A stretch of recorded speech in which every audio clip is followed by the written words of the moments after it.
Welcome, ladies and gentlemen, this is not a return of the channel, it's just a quick necromancy spell because, let me be honest, this, let's call it interesting subject, is something that I'm seeing a lot on the internet nowadays, so it's something that I need to talk. I'll be honest, I didn't watch the video, I just watched some parts that people were posting on Twitter, and I did watch his, Arch's first video. I don't think it's the first, it's the second video on this idea, the situation with Kingdom Come Deliverance. And by some of his posts on Twitter and by some of the video that he did, I think I have a... I will start saying a minor disagreement, but I don't entirely know if it is a minor or a large disagreement. It's all gonna be dependent on how the video goes. By the way, I'm going to let him make a large point, a large chunk of the video, then I'm gonna maybe come back to a certain point and talk. Oh, I'm not gonna be talking over him, I will be mostly talking, pausing the video so I can make my point. So, ladies and gentlemen, let's go. Know the enemy and know yourself. You need not fear the result of 100 battles. If you know yourself but not the enemy, for every victory you gain, you will also suffer a defeat. If you know neither the enemy nor yourself, you will succumb in every battle. A very cogent point made by perhaps the single most overquoted man to have ever lived. Sun Tzu, The Art of War. And yet it is a point worthy of particular attention today.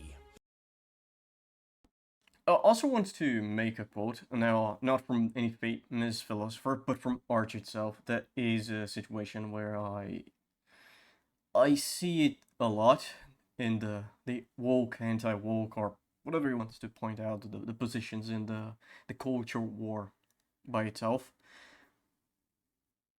A long time ago, on the beginning of the conflict, not the beginning, at some point when Arch was doing coverage from the conflict, the European conflict right now, Arch said, one of the problems is one side is very capable of doing retreats, and the other side is very incapable of benefiting from the enemy's retreat. That is more or less what he said at that point, and I think it also applies to this situation. Although, maybe for different points. I don't know, let's keep going. As right now, at this point in what we so grandly refer to as the culture war, I fear we are beginning to forget who we are. Thus, we will cede countless victories to our opposition, until eventually, as is the fate of seemingly every ascending ideology that thinks it will be the one to stop the pendulum from swinging, we will also forget who our enemy is. But I am being awfully fluffy and floaty right now, aren't I? So let's get down to brass tacks. Today, I am going to talk to you about why we need to claim games for our side, even if they do not align 100% with our stance on things. This is, of course, where Kingdom Come Deliverance 2 comes into the picture, as it is a game that some are rejecting for being woke. And as I mentioned in my KCD 2 has become a minefield for content creators video, there is some validity to that position. It is most certainly not just pure lunacy, like far too many claim. I agree with the point, there is validity to the claim. I have no complaint at that point. The question, I think, the question is, how do we deal with? Because I think that is a situation that we need to find a solution. I think also in this video, Arch call out the lack of terminology or a clarification to what is woke. Therefore, a necessity of defining that term, something that we will need to define it in time. And I think right now maybe is the time. although we were seeing a larger majority of conflict happening, even internally, something that I will say that we saw it a lot happen with the opposition, to leave it at. So let's see what is the main point. However, reality is that if we wish to keep winning, then it is not enough to simply burn everything to the ground. The objective is to gain power and influence, not to lose it. And make no mistake, our opposition is more than happy to capture any ground we willingly cede. We will touch on that as well later. So, I am going to use KCD2 as our most immediately salient example, but we are first and foremost going to speak in broad theoretical terms as to why we should. I have a question to make, and I do not know if it will be answered by the video. Or is the problem the releasing the content to the opposition is what he's going about, or the criticism towards the content? Claim games. How we do it and why not claiming things will see our side flame out almost as quickly as the woke did. Let's get started then with the bluntest, harshest, and yet also the most important point that many might instinctively rebel against, but is still key to understanding my point here. You are not the majority. I am not the majority. We are not the majority. We are, as I'm ever so fond of saying, a 1%, arguing with another 1% over the attention and sympathies of the 98%. Most of whom don't know what's going on, don't care what's going on, or simply don't want to know what's going on. The simple truth is that you and I and people watching channels like this and others like it are far more aware and informed about what's going on politically and culturally speaking than the overwhelming majority of people.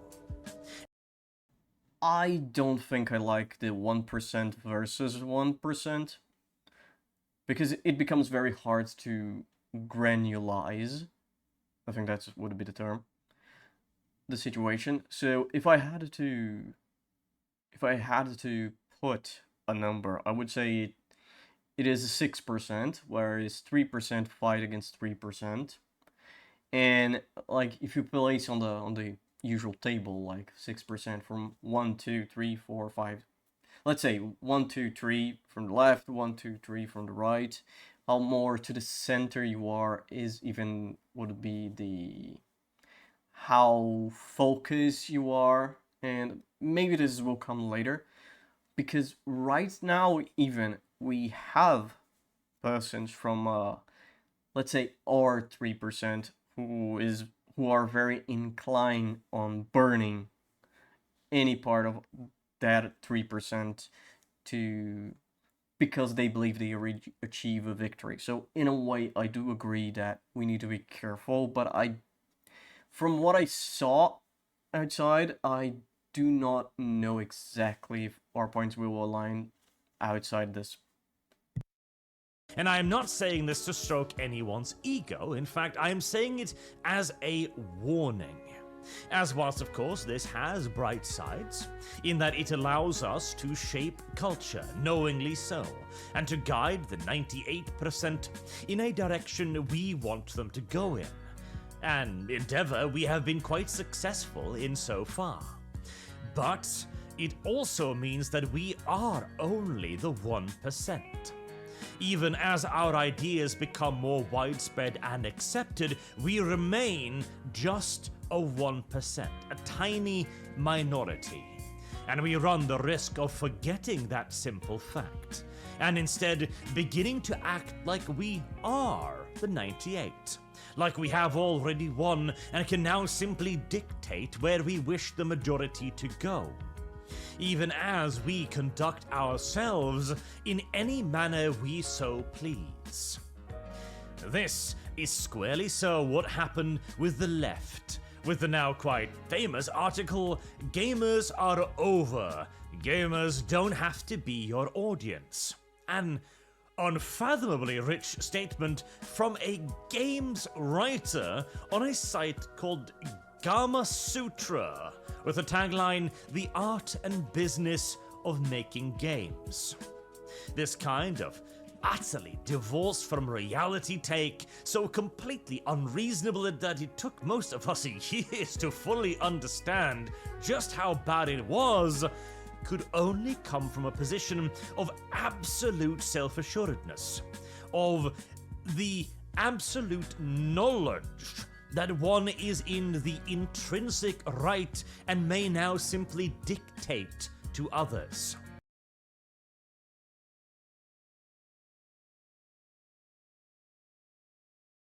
Okay, well, let me make a point, because I do believe I understand where his argument is going. Will make corrections if necessary later. First, there is a situation where both extreme points, that's why I do prefer the 6%, because I can point out to 2%, the extreme of each side, already believe they are in the moral high ground. They believe they are in the right. But what we have to understand is they did not start by doing that notion of, oh, we control the majority. They bled out the industry enough times. They did enough small cuts to push that. And I think that is the reason where we will have the large disagreement about the position or points. Throughout the article, the author expresses abject bafflement that these filthy gamer things aren't already in lockstep agreement with the author's worldview, and lumps all of them together as angry men, obtuse shitslingers, and touchscreen junkies. And finally concludes that gamers are over, that there are no sides here, there is no debate, there is no nuance, the left simply has the truth. And it would now proceed to browbeat everyone with the truth until you submit. That was 10 years ago. And today, those very self-same people, progressivism as a whole in fact, is lying on the ground with a broken back and a 9-inch hole in its gut. I disagree with that term. It's not dead. Although, yes, it didn't imply it was dead, he implied it was wounded enough that was not a problem. I disagree. And it's a situation where it will still be here for the rest. That is the problem. A lot of people said, and that is a reality. There was the joke, oh, game journalists are joking around that, or talking about the Gamergate. They talk like Gamergate never ended. So here is a question. If one side believed the war ended and got out and did not fight, the other side who still fought won. That is the problem. That's why even after we theoretically won the first Gamergate, we achieve a sense of more integrity on game journalism, we arrive now, 2024 or 2025, on a situation when the industry, in its AAA or in its majority, the media companies tied to the industry and publishing house, or worse they were before. And before you say, well, yeah, but that would never happen to us, know that every single solitary group that has ever seized a hold of political power has thought that very self-same thing. That is exactly what the left thought when it created tools that are even today in the form of Doge being used to beat them with. and the creation I have to ask this question because I don't know if it is true. It is true that Obama created Doge, and Trump just came out and changed the name, put Elon Musk as a consultant, and that is why nobody can defuse the thing or stop the thing, because it was already a department that exists and did have some similar functions. It was just now expanded. of those tools, the justification for them, is another important point. One might first say it's not going to happen to us, and then one might follow up with it's different when we do it, as a justification for using what you once perceived to be the enemy's tools. The left has been a case study of this. It was okay to cancel people because they deserved it. It's not cancel culture, it's consequence culture. Remember that one? And, well, what are we doing today, right now? We are celebrating countless firings of games journalists and woke games developers because, well, it's not cancel culture, it's consequence culture. And hey, I'm not saying that's not justified. I myself engage in it because I do believe it is justified. Okay, here's the thing. I kind of dislike this argumentation, and let me try to explain a little bit. So, cancel culture. Individual X has opinion about ideological opinion. Individual X does his job and point. His ideological opinion does not intervene in his job. He's capable of he produce, he do everything. Check. Cancel culture goes against the person simply because this person has that ideology. People were offended, they cancel the platform and get him out of the job. Okay, what is happening now? To make this a situation more granular, let's talk about saying a journalist. A journalist works at a video game publication. Instead of talking about video game, the person takes the charge of an activism. So no matter what the article it is, it will turn about a moral lecture about why his ideology is superior to anyone else. Now, consequences for that, the publication does not do money, the revenue goes down, no article that this person writes get any positive feedback, it's always negative, and draw attention away from the site. Is that cancel culture? The person is getting fired because the person is unable to do the job they were hired because it is an activist first, not, let's say, a journalist first in this scenario. Let's keep going. It is deserved, as the left has demonstrated time and time again that it only listens to the stick. It only obeys power, and thus the only way we can communicate to it that cancel culture is bad is by applying it full bore, no mercy, no regrets, to them. However, surely this is an argument for no mercy, right? For driving out any sign of woke wherever we see it.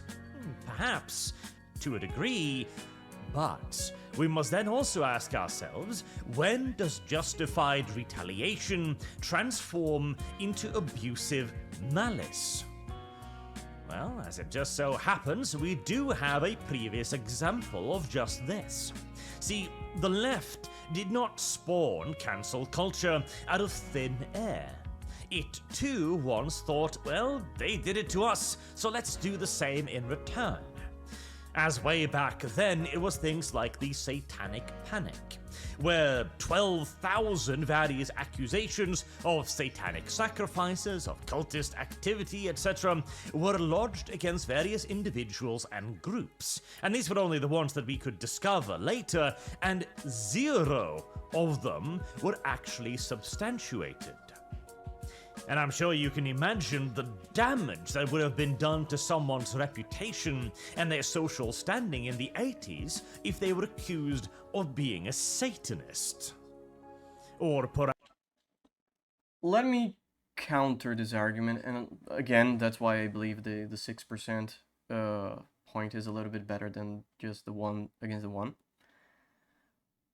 For 2 reasons. First, my country has a delay response because the satanic panic that happened in the 90s, the 80s also happened in my country, but it also happened in the early 2000s here. And in a minor thing. But if I do recall correct, it was not the left that suffered the problems with the satanic panic. They suffer partially, I think. But people that enjoy Dungeons and Dragons, certain types of music, also suffer that. And they were not the left. They were people that simply enjoy those hobbies. The hobbies that now the left, let's just use the term conquer, and we try to conquer back with not very successful raids in case, for example, of D&D. For example, in my country, the version of the Satanic Panic was against the Yu-Gi-Oh cards, where, for example, they come out in talk shows and they came out saying that the Satanic was in the cards. The cards were teaching kids how to do satanic rituals to summon the summoned skull, or the dark magician of chaos. Funny joke is in our country, summoned skull was called King Skull. So yeah, funny all around. So I don't think pushing that the left was the only victim of the satanic panic doesn't bode well. And to add to that situation, let us take an example right now, where, for example, people, again, that's why I say the 6% theory is a little bit better than the 1% versus 1%. People on our 3% want to apply standards that would be, quote unquote, similar to the satanic panic against the rest of us. So it's not, again, the problem. I think V had a great debate over with a lot of people on Twitter about situations like that. I think he made videos about. And the biggest joke was, one day we go to sleep fighting crazy woke Puritans to wake up fighting crazy religious Puritans. So that is the thing. Saying that the target of it was only the left is a little bit disingenuous, but okay, let's see where this is going. Perhaps being called a pedophile. As we have another example Holy with fuck. the rather meme-worthy educational short video, Boys Beware.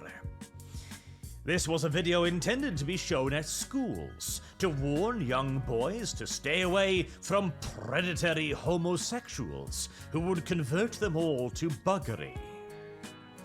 These things were, of course, early examples of cancel culture, meaning that at one point the left too had justified retaliation on their side. But of course it's been many decades since, and the left has obviously overstepped deep into malice territory. Their side would have argued that they were the victims, and thus any action taken against their abusers was justified. In much the same way that we will look at the wokists today and go, "You took away my childhood. I am going to ruin you." Now, of course, there are different degrees to all of this, especially as we live in the information age, where cancelling someone and smearing their good name and reputation is far easier today and tends to have far more dire consequences. But at its very base, these are comparable things. Okay, here is an interesting comparison. Let's talk about, for example, YouTube drama. Okay, I don't like much, but I end up watching it a little bit. I don't know if anyone knows, but for example, let's take Mama Max.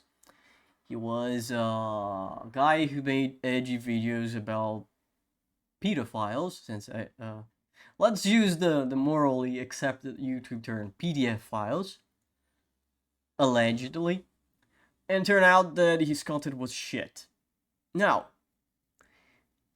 one would say that he was cancelled by his actions, the last actions and all of that, and people don't want him to get any new job, and he's fucked.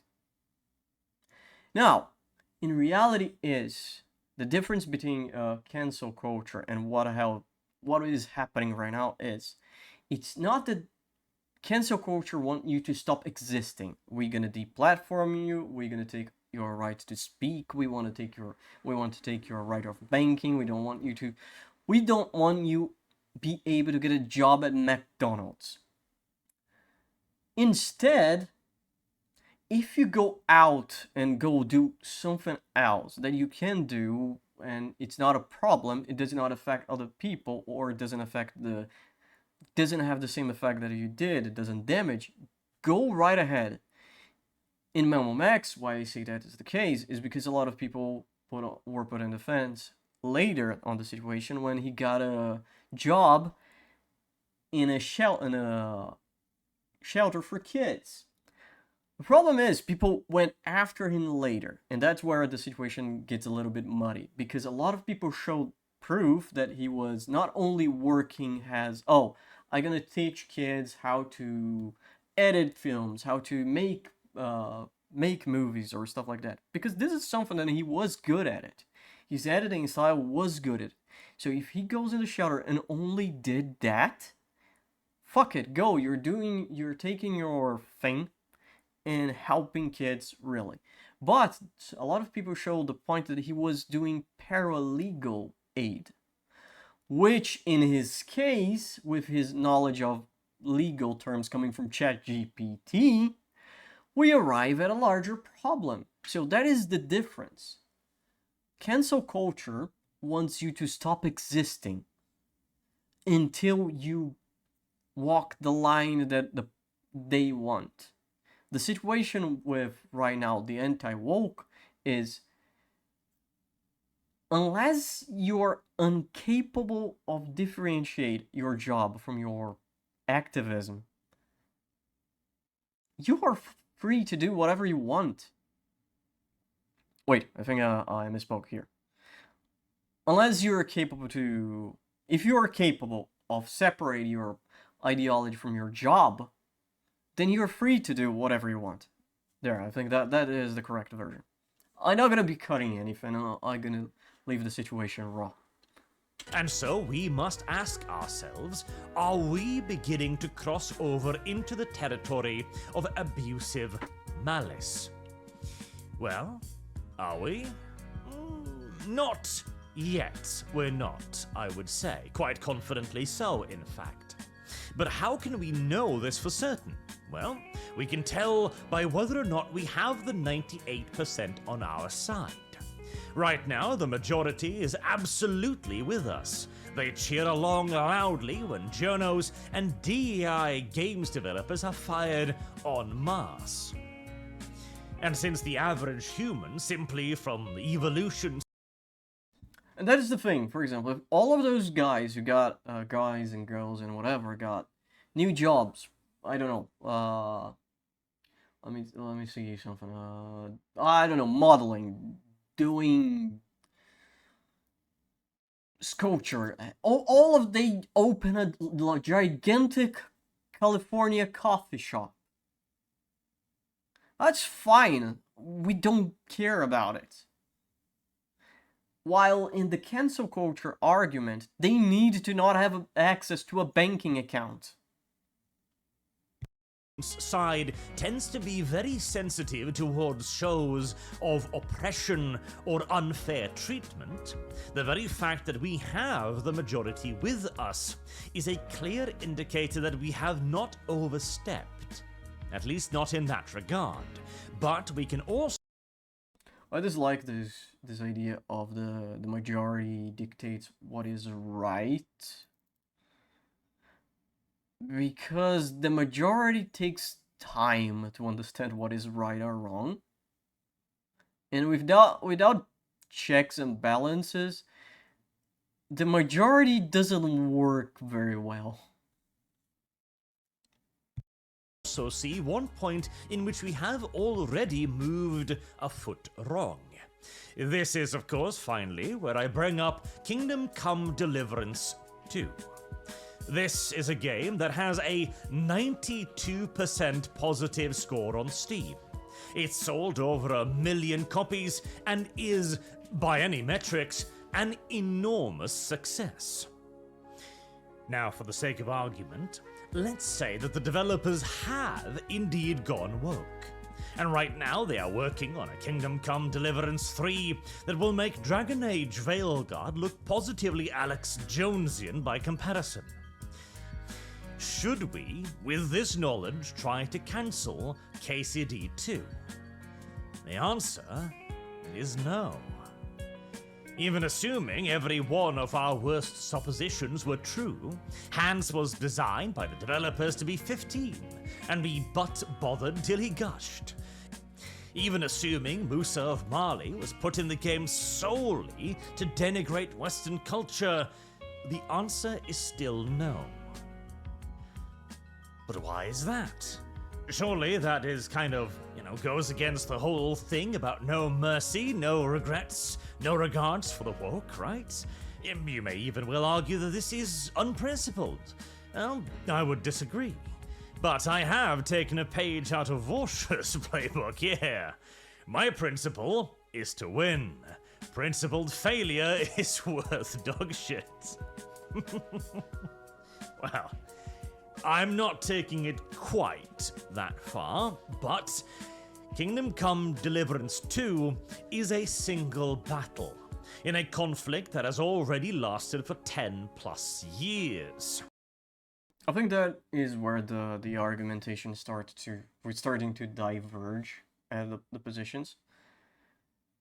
Because I'm questioning, okay, so let's go focus on Kingdom Come. So what's the solution? We just let it go? Because I think that is my point. In the gaming industry, we live in a big game of what can I get away with it? All the companies play this game, and they are constantly doing. For example, Square Enix tried for a long time to force $70 being the new standard price. They did that with on the beginning of the PS4 generation, I think. With, for example, that live service game that was exclusive for PS4 and on Epic Store, the one about the armors. It didn't work well. I think that was the case. I may be wrong on the game that they start pushing it, but it was something along those lines. What happened is, it takes one game to succeed on doing something, then the industry will move the goalpost and say this is the new standard. Launching games broken and apologizing on Twitter or X later was not the standard, but it became. Releasing the broken game and fixing later, expecting getting a praising ovation and getting good PR was not the standard, but it became after a certain point. And that's where the problem lies. Because yes, Veilguard was a piece of shit. Because it was too far.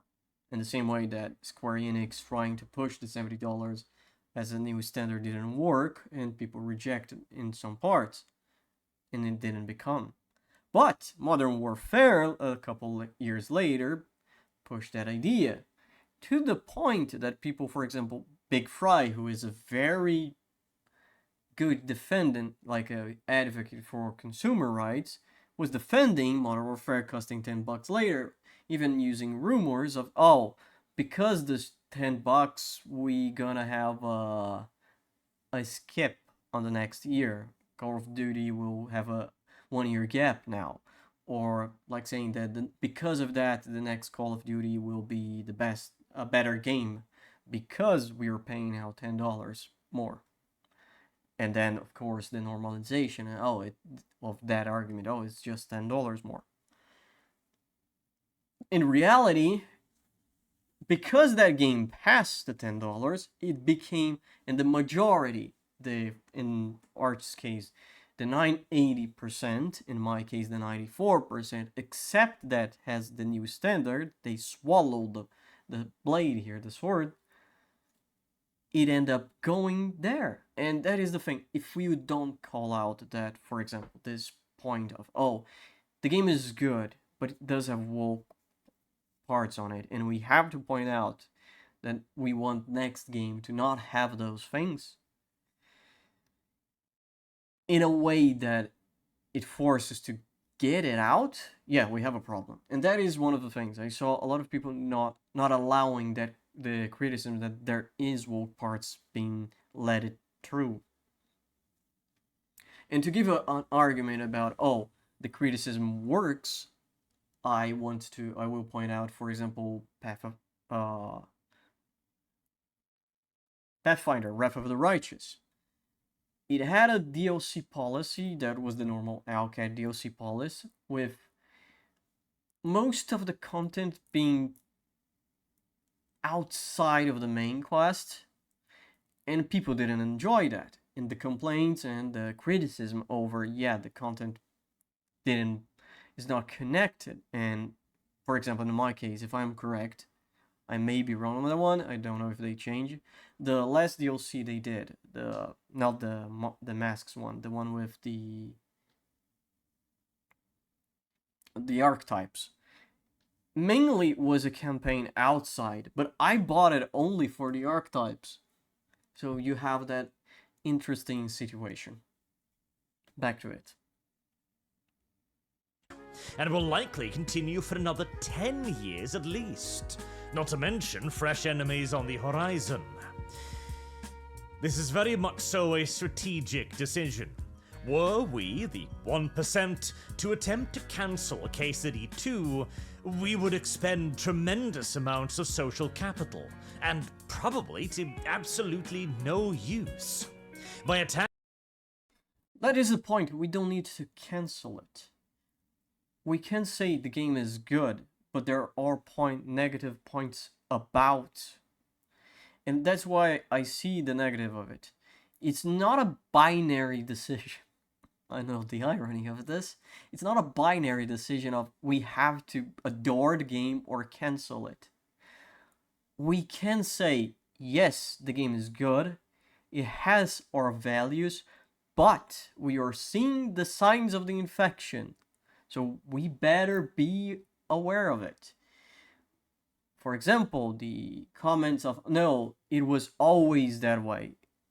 We just didn't have the budget to make male romance options in the first game. Or how heavy-handed the moderation in the Steam moderation is.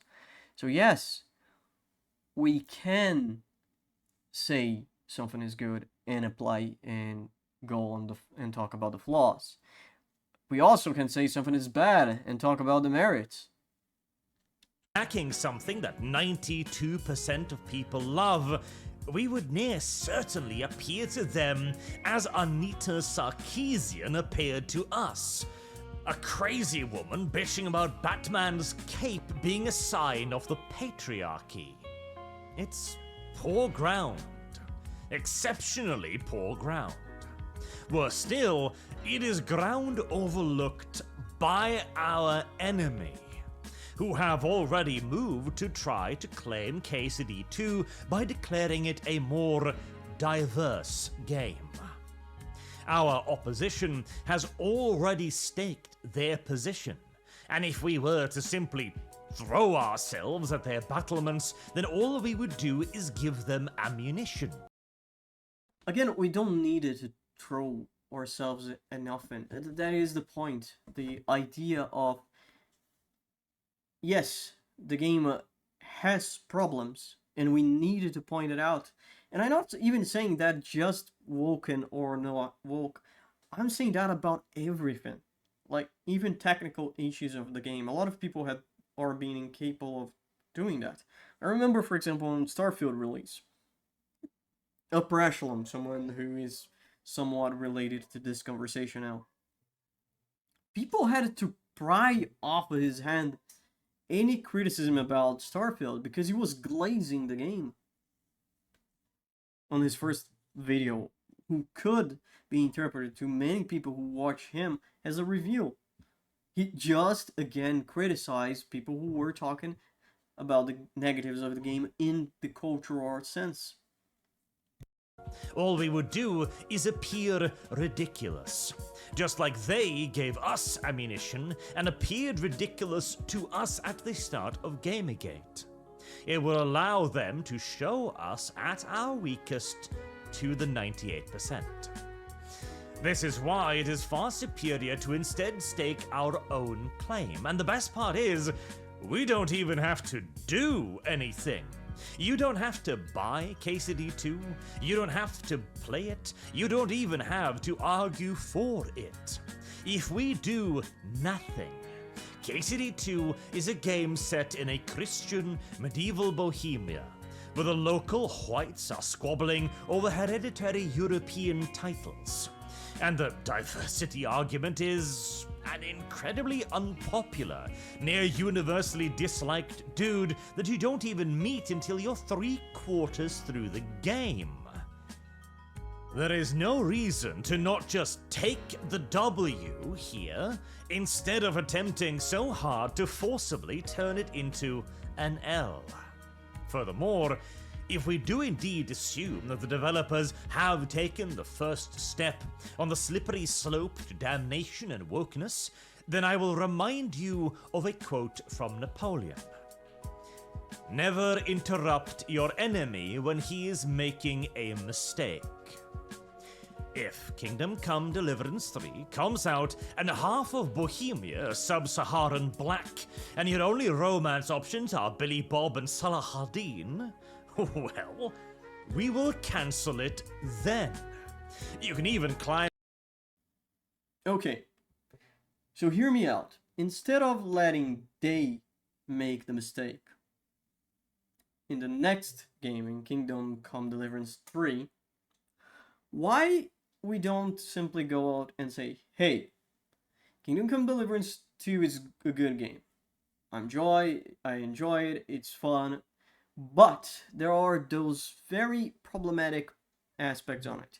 They're still woke and they are doing this, it's unhistorical, and you can see as the people who want you to fail last time are just praising you for the things that you refused to do that last time. And we, who supported you in the first time, are getting the boot, like we got on the Steam forums, for example. So instead, we lost another franchise and another studio to the fucking dirt, with a Kingdom Come Deliverance 3 being woke. We have a Kingdom Come Deliverance 3 that is even better than the second one, or even the first one. If we let it go, we are bleeding ourselves again, because that goes back to the point. Before they released that article in Gamma Sutra, they have doing 1,000 cuts on the industry for a time. Climb up on a particularly high horse and declare that you saw this one coming. Can even blame it on the game's journalists that started the push for diversity in 2, and thus have far better ground to stand on if there are other games in the future with hints and suggestions of wokeness that aren't otherwise obvious. We must approach this problem as if we are still in the midst of a campaign, where we cannot afford to become overconfident, especially not in the face of the modern-day progressive left. So let me ask that question then. Isn't the idea of claiming victory on this subject, even when there is clear signs of a defeat, the definition of being overconfident? Our side is so strong right now that we can take that hit? For as much as we may mock it, the progressive movement became popular for good reasons. Firstly, it has a natural command and inclination towards defining language. The very term progressive is a positive one. To progress, to move forwards, to advance towards a better future. That is how they defined it, and that is how the majority of people viewed it until we, having been cut quite deeply by our enemy's sword, decided to pick it up and try it on them, as we redefine progressive right back. Same thing with woke. Woke used to be the progressive left's word. It meant you were aware of injustice and oppression. You were awake. Until we refined that one again too. And now woke is a pejorative. It should not surprise us in the least that the progressives' tools, their weapons, were effective because we are using them right now against them, fighting fire with fire.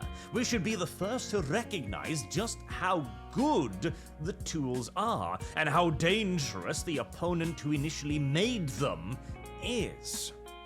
And whilst we have grown far better than the progressives at defining terms, there is still one area that we lag behind in.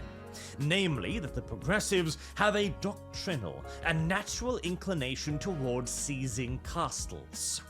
They move into any space that will have them, even many spaces that won't, and start to plant flags left, right, and center. This allowed them to conquer academia, driving out virtually all opposition. Again, I have to hammer the point down. Aren't they able to conquer the castle because we are letting they in? Proper right, quote-unquote, wing intellectuals are only now beginning to re-emerge. The very fact that I have to say right with quotation marks tells you how severely they deconstructed the right and the conservative movements. And in hobby spaces, they have always again moved to become the moderators, to become forum organizers, and those reaching out to the companies directly.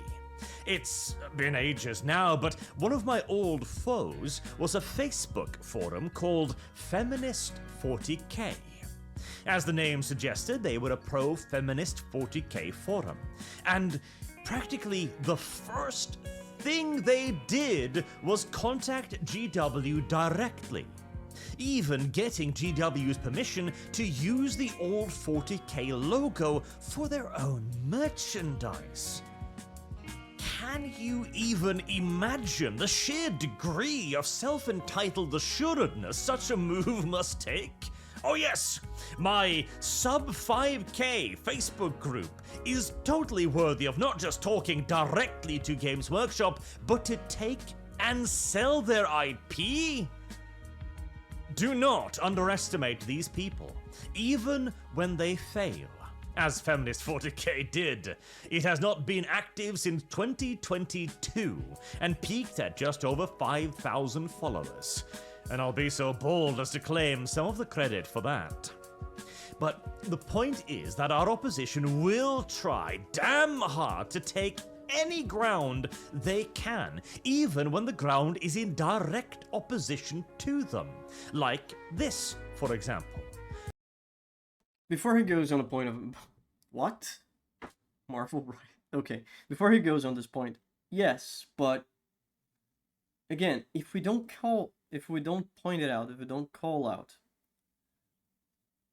we are seizing ground. We're not gaining, we're not conquering castles, we're just seizing it. Even when you conquer the castle, you need to disarm the traps that allow that the previous owner's place that could kill you.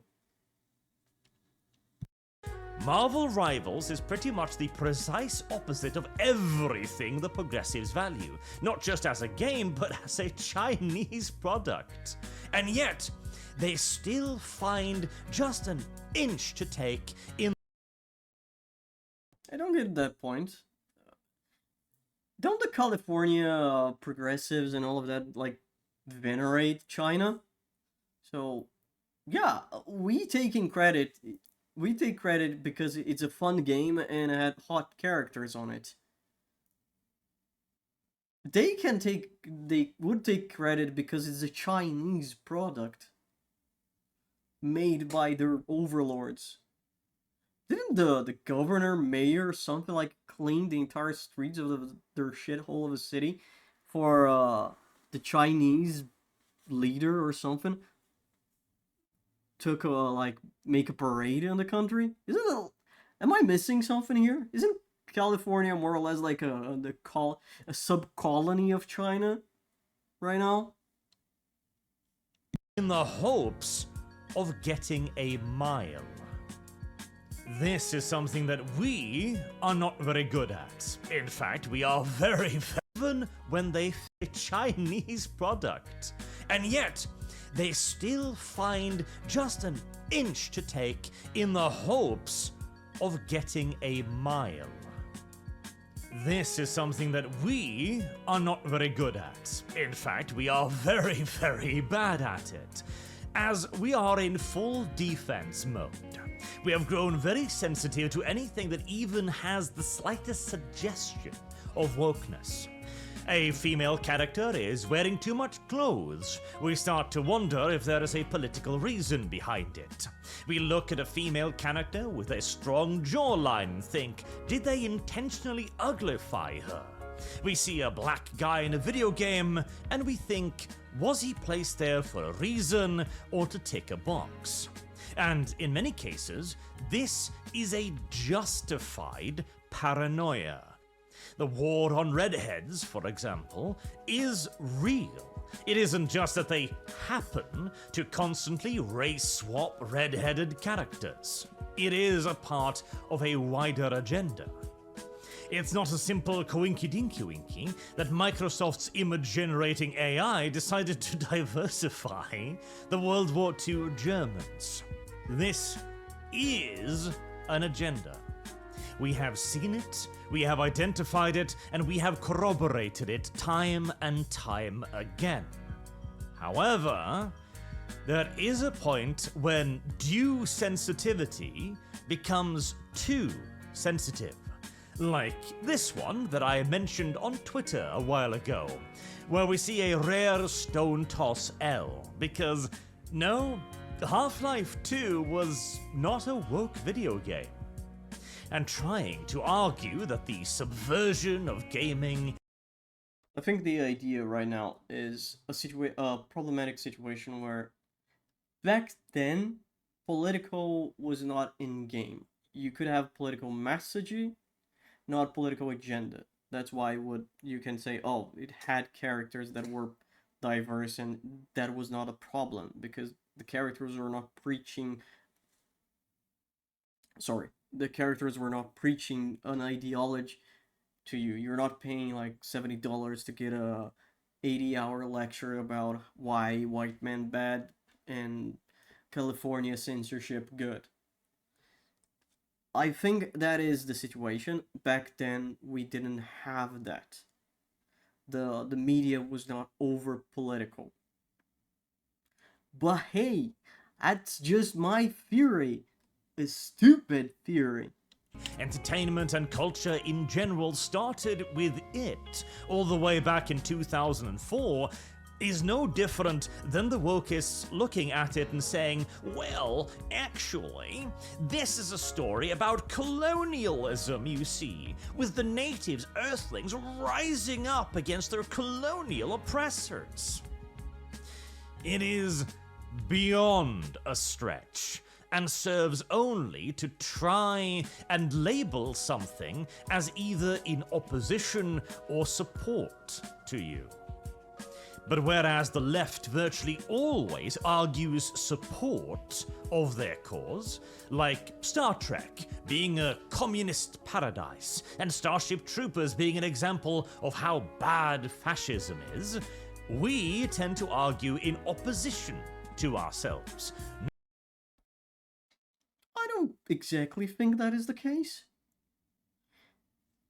They argue that when they claim something, but they argue very vehement against a lot of things. They are far more capable of arguing negatively against something than positive. The idea is we needed to take something to make it better. No, friends. Video games were always subverted. It was always bad. You have to reject everything, which leaves you with nothing. Beyond the obvious problem of becoming Anita Sarkeesian and unable to enjoy anything, as everything is woke, everything is progressive, everything is DEI, and you have to point it all out, it also means that we will no longer have any positive message to push. That is a reach here, a stretch. We're going on a side quest right here, but it gives you a reward that you can use on a main quest.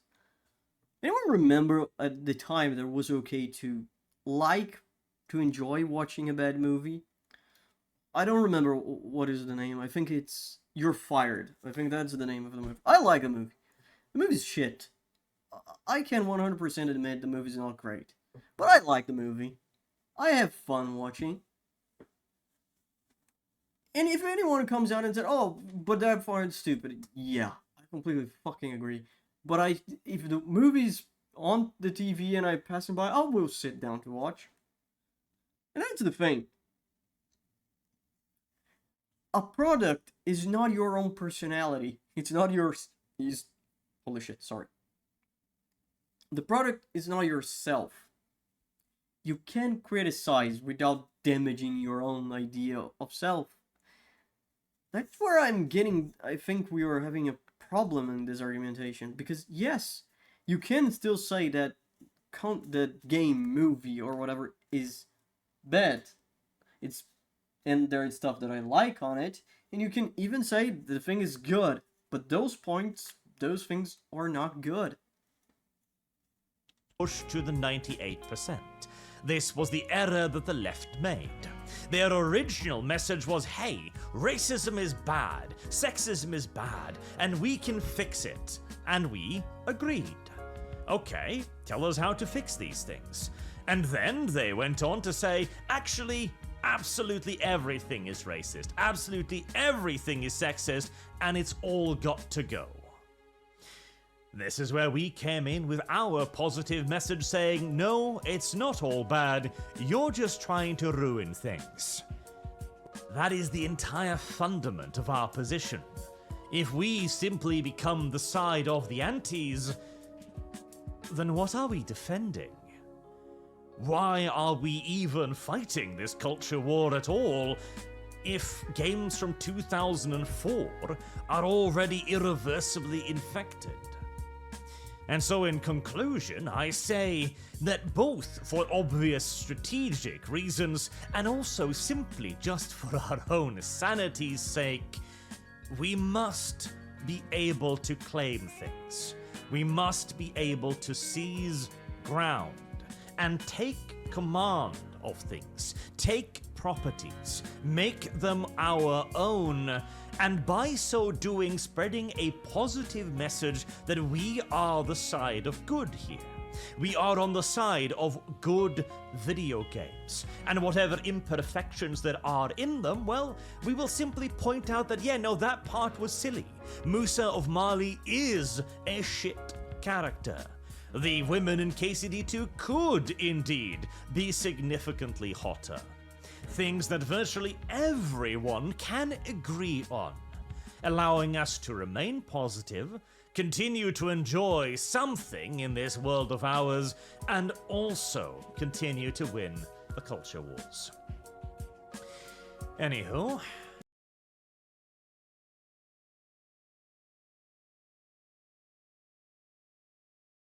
So yeah, we agree where we ended, but I can't agree where we are, because yeah, he said, oh, in the end, oh, we can say it was silly and we can say it is a bad character. But here's the thing, even that mention, even pointing out that there is woke problem is already enough to complain. I think a lot of people, it's a discussion that I still didn't have with anyone yet about, for example, Baldur's Gate 3. I still, and maybe it is because it is a, maybe it is because the game is an RPG and to a degree a very good when it comes to choice and different outcomes, that yes, I passed out the entire game without noticing too much of it.